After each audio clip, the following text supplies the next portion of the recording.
Hello friends! Welcome to the Eduis Tech channel, where learning is fun and easy. नमस्ते। हम अपनी बात को, अपनी भाषा को और कलरफुल और इंटरेस्टिंग कैसे बनाते हैं, कभी सोचा है? इसका राज छिपा है अंग्रेजी के एडजेक्टिव्स में, यानी विशेषणों में। आज हम इन्हीं की दुनिया में गोता लगाएंगे और देखेंगे कि ये छोटे-छोटे शब्द कैसे इतना बड़ा कमाल कर जाते हैं। तो चलिए शुरू करते हैं एक छोटी सी पहेली से। जरा इन शब्दों पर गौर कीजिए, बिग, ब्यूटीफुल और थ्री। इन तीनों में कॉमन क्या है? सोचिए जरा, क्योंकि इसका जो जवाब है ना, वो ही हमारी भाषा को ज्यादा जानदार बनाने की चाबी है।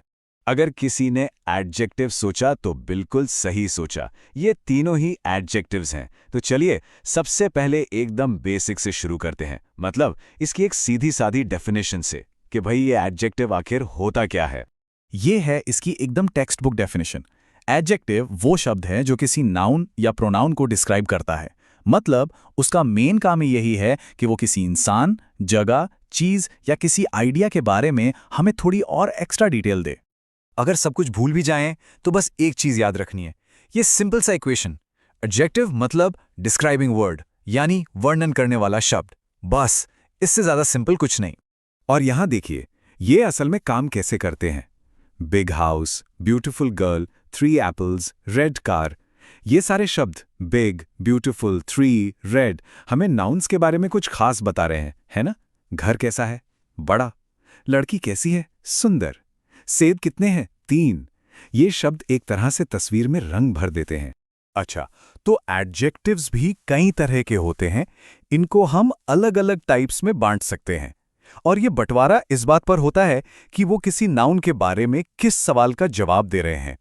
ये टेबल देखिए, इसमें 7 मेन टाइप्स को बहुत ही बढ़िया तरीके से समझाया गया है।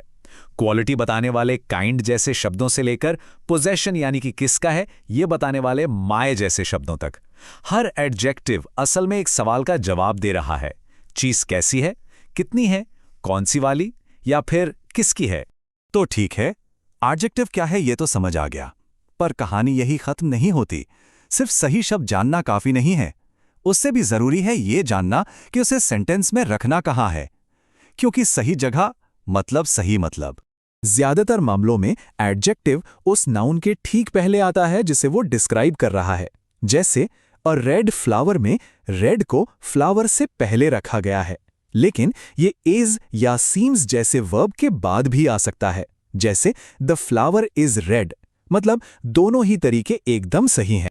अब जब नियम पता चल गए हैं तो चलिए कुछ ऐसी आम गलतियों पर नजर डालते हैं जो अक्सर हो जाती हैं।